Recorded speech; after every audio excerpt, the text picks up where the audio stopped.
Mitra Tekno Teknotani yang inspiratif, edukatif, dan aplikatif kali ini akan menghadirkan topik tentang hobi, yakni beternak burung perkutut. Seperti yang Mitra Tekno ketahui bahwa dalam budaya Jawa, perkutut merupakan burung dengan kasta tertinggi sebagai hewan kesayangan atau kelangenan. Bahkan di sebagian masyarakat, perkutut terkadang dihubungkan dengan hal-hal gaib karena dianggap keramat, sehingga bisa mendatangkan rezeki, menambah wibawa dan ketentraman rumah tangga. Begitupun sebaliknya, perkutut dengan ciri-ciri fisik atau katurangan tertentu dapat membawa sial sehingga tidak semestinya dipelihara. Meskipun hal tersebut belum dibuktikan secara benar, namun tidak sedikit masyarakat yang terlanjur mempercayainya.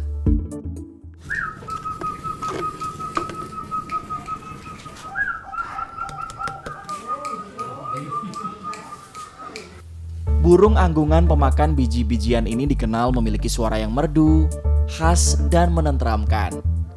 Tidak mengherankan apabila perkutut lebih banyak disuka oleh kaum berumur, meskipun kini tak sedikit pula kaum muda yang menyukainya. Bagi masyarakat Jawa, perkutut bukan burung sembarangan. Ia memiliki nilai filosofis tersendiri yang menjadi lambang keterangan batin sekaligus status sosial pemiliknya. Kebetulan saya itu usianya ya sudah lansia, sudah tua Pak. Jadi burung perkutut itu sakit menghibur saya. Suaranya nyaman, nyaring, buat layah-layah itu jodoh Pak.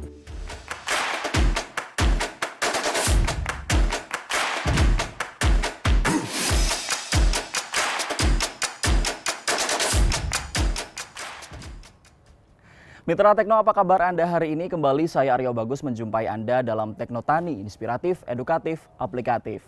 Burung perkutut, membicarakan burung yang satu ini memang tidak akan ada habisnya. Para penggemar ada yang memeliharanya dengan tujuan lomba atau konkurs, ada juga yang menjadikannya sekadar kelangenan. Nah, di Padukuhan Sorolaten, Sidokarto, Godean, Sleman, ada seorang peternak burung perkutut namanya Mas Widodo. Di bawah bendera Semut Kroto Bird Farm, Mas Widodo ini membudidayakan berbagai macam burung perkutut, baik Bangkok maupun lokal. Nah, seperti apa kegiatannya? Tetap bersama saya di Teknotani.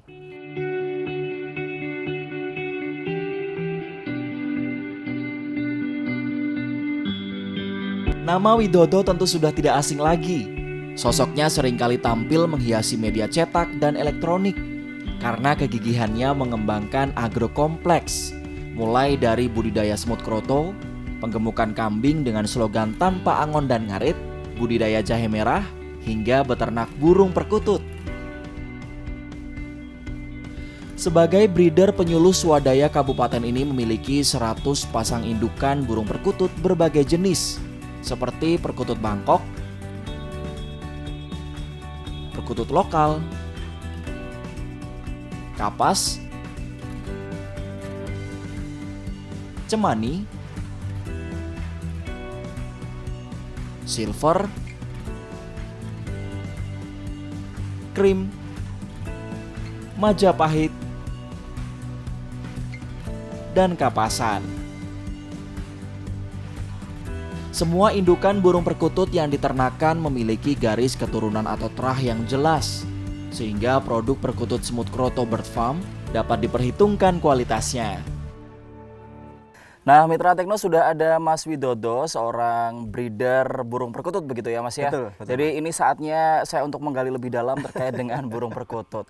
Mas, berbicara tentang burung perkutut ini kan merupakan sebuah pilihan dari agrokompleks begitu ya. Betul, Lalu kenapa betul. burung perkutut yang dipilih oleh Mas Widodo? Oh, jadi gini Mas, sebetulnya pilihan itu banyak. Ada bisa burung berkicau, ada yang lain. Cuma burung perkutut ini menurut saya selama saya beternak ini, karena ini baru 1 tahun saya mulai, itu pasar cenderung stabil, cenderung naik. Oke. Jadi ini salah satu pilihan yang menurut saya pas banget gitu. Oke, berarti peluang kedepannya cukup Sangat luas, menjanjikan begitu sangat ya? menjanjikan, sangat Oke. menjanjikan. Berbicara tentang bibit, bebet, bobotnya Mas, seperti apa kalau dari burung perkutut Ya, sendiri? jadi gini, karena kita awalnya juga belum tahu tentang dunia perkututan ini, saya waktu itu ngambil bibit dari Kebumen, sehingga bibit itu sudah ditentukan dari sana. Tinggal kita pesennya nanti berapa pasang, berapa ekor, nanti sudah disiapkan. Lah, ketika nanti kita udah mulai, kebetulan ada yang belum produksi atau nggak produksi, boleh kita tukar atau retur seperti itu. Jadi saya terima beres. Oh, dari awalnya yang terima jadi istilahnya Iya, begitu ya, sampai akhirnya iya. sampai sekarang mulai mengenal begitu. Betul, sekarang pelan-pelan tahulah yang namanya katurangan, yang namanya postur itu pelan-pelan akan kita tahu sendiri. Oke, Mas Wid, ini mungkin sedikit bicara teknis begitu ya. Dari Iya. 100 indukan tuh kira-kira kuantitas produksinya seperti apa, Mas? Ya, memang saya ada 100 pasang, ya kira-kira produksi saat ini 60% pasti produksi. Sisanya kalau di bahasa peternak atau breeder itu mabung, ada yang belumnya bodoli seperti itu. Iya, iya, iya. Oke, lalu berbicara tentang pasar. Tadi kan Mas Widodo menyampaikan bahwa ke depan ini tuh menjanjikan begitu Iya. ya. Seperti apa, Mas, kalau bisa disebutkan kemudian pasarnya dari mana saja kalau dari Ya, Mas Widodo? sebetulnya kalau pasar itu sangat luas dan sangat terbuka sebesar, karena saya baru mulai 1 tahun ini sudah kemarin kirim ke Denpasar 60 ekor, ke Tangerang 40, belum lagi yang lokal-lokal Ya, seperti ya, ini. ya. Ini pasar sangat menjanjikan sekali. Oke.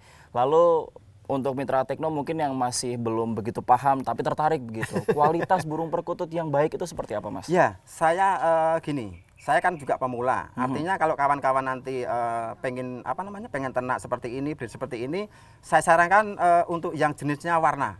Ini sangat diminati dan sangat disukai sekali karena daerah-daerah tertentu ini dibutuhkan. Ada yang cemani, ada yang putih, itu sangat dibutuhkan sekali.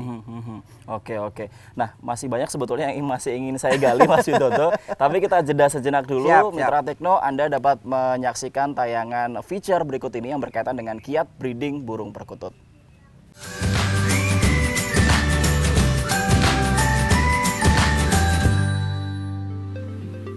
Beternak perkutut diawali dari persiapan kandang. Widodo menggunakan kandang dengan ukuran panjang 90 cm, lebar 60 cm, dan tingginya 130 cm. Seluruh sisi kandang ditutup streamin dengan atap dan lantainya dibiarkan tanah. Kandang diberi pintu untuk akses memberi pakan dan minum, mengecek telur atau piyian, dan memanen burung perkutut. Kandang dilengkapi dengan fasilitas tempat pakan untuk biji-bijian, tempat pakan untuk BR, tempat minum, 2 buah tenggeran atau pelangkringan, 1 buah sarang buatan yang diletakkan di sudut sisi bagian atas kandang, dan daun cemara kering sebagai bahan bagi burung untuk membuat alas sarang. Setelah persiapan kandang selesai, langkah selanjutnya adalah pemilihan indukan. Pastikan indukan berkelamin jantan dan betina, memiliki bentuk tubuh serasi, sehat dan tidak cacat fisik, memiliki suara yang bersih, bersuara depan, tengah, dan ujung yang bagus, memiliki irama suara dengan ketukan agak renggang dan lelah, serta memiliki garis keturunan yang jelas. Setelah indukan terpilih berjodoh, maka dapat segera dipindahkan ke kandang pengawinan agar berkembang biak.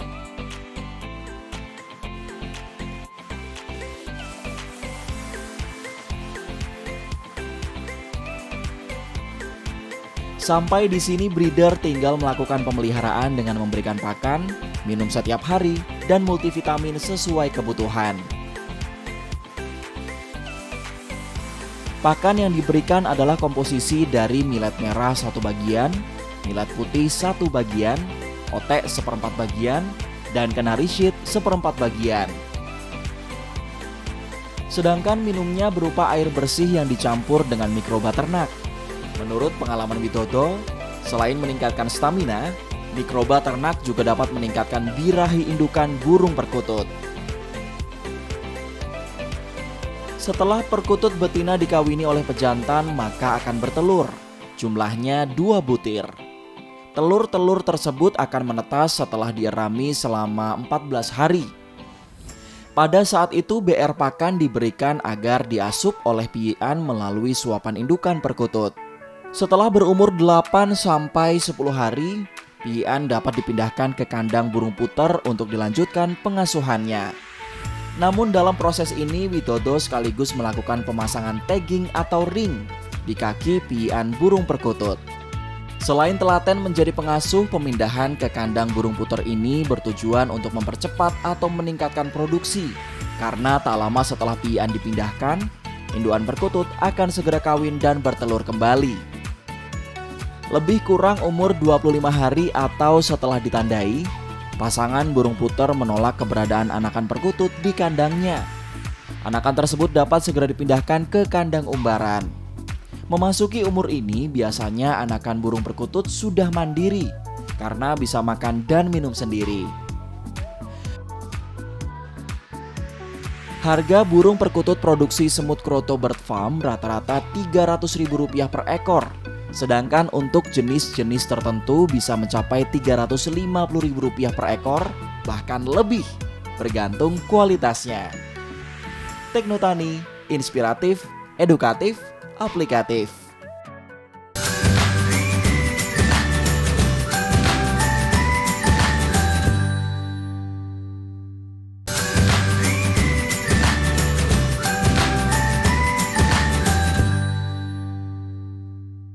Ya, Mitra Tekno, kita lanjutkan perbincangan hari ini masih bersama dengan Mas Widodo begitu ya. Kalau tadi membicarakan tentang pasar. Nah, kalau sekarang lebih mendalam lagi Mas, jenis perkututnya yang paling banyak digemari oleh masyarakat itu apa? Ya, jadi gini, kalau digemari itu biasanya tergantung wilayah. Kalau untuk wilayah Denpasar dan sekitarnya, biasanya yang dicari putih atau kapas dan cemani. Ini laku keras bener. Yang selalu dicari atau diinginkan itu selalu itu terus.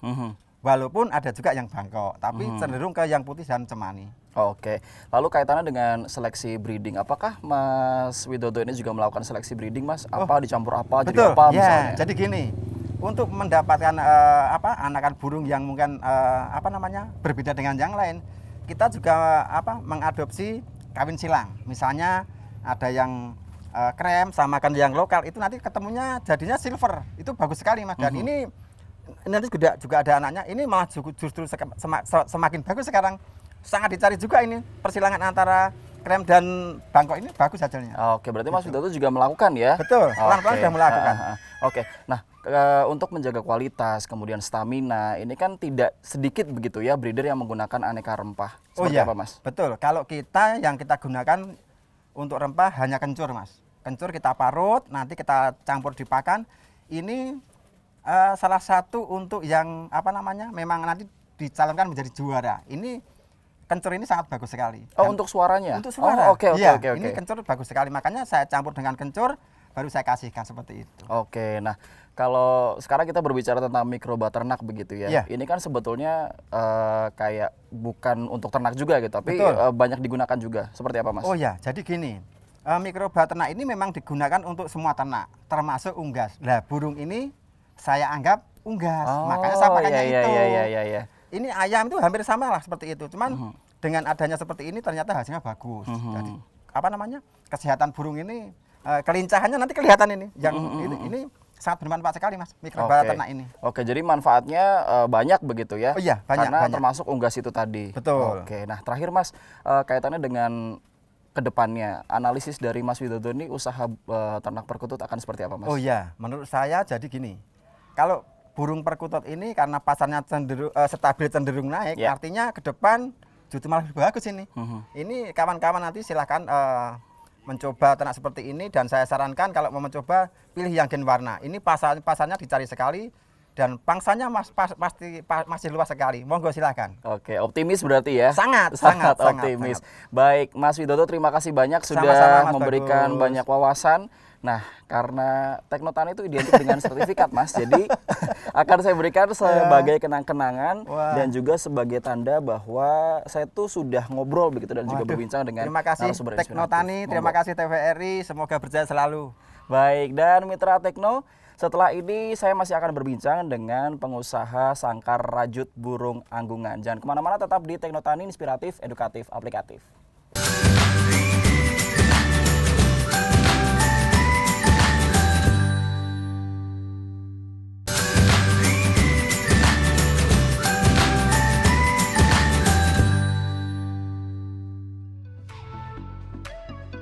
Satria Marantika adalah salah satu pengusaha sangkar rajut burung anggungan. Ia bertanggung jawab menyediakan bahan baku, menginovasi, dan membuat pemasaran kepada lebih dari 20 perajin sangkar yang ada di Kalurahan Argomulyo, Moyudan Sleman, dan Argosari Sedayu Bantul. Kalurahan Argosari Sedayu Bantul telah dikenal sebagai sentra pembuatan sangkar burung sejak 1960. Awalnya para perajin memproduksi sangkar burung klasik. Namun lebih kurang 10 tahun lalu, para perajin mulai beralih memproduksi sangkar rajut burung anggungan. Hal itu dikarenakan adanya sosok inovator yang memanfaatkan serat agel sebagai bahan rajut untuk mempercantik dan memperindah sangkar burung anggungan. Karyanya mendapatkan respon positif di pasar, sehingga lambat laun produksi sangkar klasik bergeser menjadi sangkar rajut burung anggungan. Ya, sangkar rajut nyata tampil lebih estetis dan eksotis, meskipun nilai-nilai filosofi tetap dipertahankan keberadaannya. Mitra Tekno, saat ini sudah ada Mas Satria Marantika yang merupakan pengusaha sangkar rajut burung anggungan. Nah, berbicara tentang sangkar rajut, Mas, model apa saja sih, Mas, yang diproduksi dan yang paling diminati masyarakat apa saja? Di sini banyak ya, Mas, modelnya. Kalau saya sebutkan ada 30-an mungkin. Tapi yang paling digemari itu nomor 1 Mataraman, nomor 2 Surabayaan. Oke, itu ada filosofinya sendiri-sendiri kah? Yang Mataraman tadi? Kalau filosofi itu pasti ada ya, karena perkutut sendiri kan berarti kan perkutut perilaku sing patut kan gitu. Dan kebetulan sangkar Mataramannya itu banyak filosofi. Salah satunya filosofi itu 8 tiang ya, 8 tiang. Oke. Ya, 8 mata angin. Terus juga ada batok kelapa yang dibentuk kerajinan disebut kolo cokro gitu. Oke, itu filosofi itu kenapa sampai sekarang dipertahankan oleh Mas Satria? Kalau menurut saya pertama dari estetika sangkar dia memang bagus ya dilihat. Kalau filosofi itu kan kita tidak bisa tahu literasinya dari mana karena hanya sebatas omongan-omongan para pecinta perkutut gitu. Berarti dipertahankan karena mengandung estetika dan juga filosofi budaya begitu ya. Iya. Nah, kalau berbicara tentang harga, Mas, ada grade-grade-nya kah untuk sangkar rajut ini? Kalau saya memasukkan klasifikasi harganya dari grade A, grade B, grade D itu menurut saya ya. Kalau grade A itu ya nanti kurang lebih harganya di atas 300. Kalau grade B itu sekitar 200-an dan lain-lain lah ke grade C, grade D ya. Oke, berarti itu grade A, B, C dan juga D itu tuh yang membedakan apa saja? Ukirannya kah, kesulitannya kah atau? Kalau grade A itu dia dari segi bahannya dia sangat bagus ya, Mas. Jadi bahan itu memang benar bahan pilihan. Misalnya dari ruji. Dia itu rujinya itu ruji kulitan, Mas, super lah orang mengatakan. Dan dari bambu juga rangkanya itu dia bambu yang sudah diproses supaya dia tidak mengalami pelapuan dalam waktu dekat gitu. Oke, berarti kualitasnya premium begitu ya. Nah, sekarang kita berbicara tentang pandemi, Mas Satria. Apakah pandemi ini mempengaruhi omset penjualan? Ada yang meningkatkah, menurunkah, atau seperti apa? Kalau di produk saya sendiri, pandemi itu cenderung malah naik ya, Mas, permintaan untuk yang grade A ya. Karena mungkin yang menengah ke atas tidak terlalu merasakan pandemi ya. Jadi permintaannya dia cenderung malah Meningkat. naik. Ya, Kenapa, Mas, itu gara-garanya? Mungkin orang kan kalau namanya pandemi itu kan tidak boleh pergi ya, Mas. Orang jenuh, dia tidak boleh kerja, dia tidak boleh bersosialisasi, dia jenuh di rumah. Nah, salah satunya itu pelariannya ke memelihara burung perkutut gitu, untuk kelanganan di rumah gitu. Oke, nah sekarang kalau untuk kualitas, Mitra Tekno yang ada di rumah mungkin boleh diberitahu, Mas, kualitas yang bagus dari sangkar rajut itu apa saja? Pertama, bahan itu harus pilihan ya, Mas. Karena namanya bahan baku kalau kita bikin sangkar udah 1 tahun dia udah diserang hama kan, ya kita tidak bisa menyebutnya dengan kualitas. Yang kedua, dari segi bentuknya juga kalau orang Jawa menyebutnya demes gitu ya, Mas. Demes. Proporsional gitu. Ya. Ketiganya yang pasti kokoh. Oke. Dan pasti detailnya dari kerapian itu bisa dipertanggungjawabkan. Oke, oke. Nah, Mas, mungkin singkat saja. Tadi saya sempat mendengar masio. Boleh dijelaskan masio itu apa, Mas? Masio itu adalah doa saya. Manusia yang selalu istiqomah. Jadi saya harus berusaha terus untuk jadi lebih baik. Wih, konsisten ya berarti Iya. ya. Oke, Mas Satria Marantika, terima kasih banyak sudah bergabung dan berbincang mengenai Sangkarajut ini. Dan bukan Teknotani, Mas, namanya kalau tidak ada kenang-kenangan gitu ya. Untuk Mas Satria, ini monggo diterima sertifikat dari kami, tim Teknotani. Mitra Tekno, inilah akhir dari jumpa kita di Teknotani episode hari ini. Anda dapat mengirimkan saran dan komentar melalui WhatsApp di nomor 081 726 1681. Simak terus Teknotani yang masih akan menghadirkan topik-topik menarik untuk Anda, Mitra Tekno. Dan sebelum berpisah akan ada segmen tips yang sayang sekali jika Anda lewatkan. Akhirnya saya Rio Bagus pamit undur diri. Teknotani inspiratif, edukatif, aplikatif. Sampai jumpa.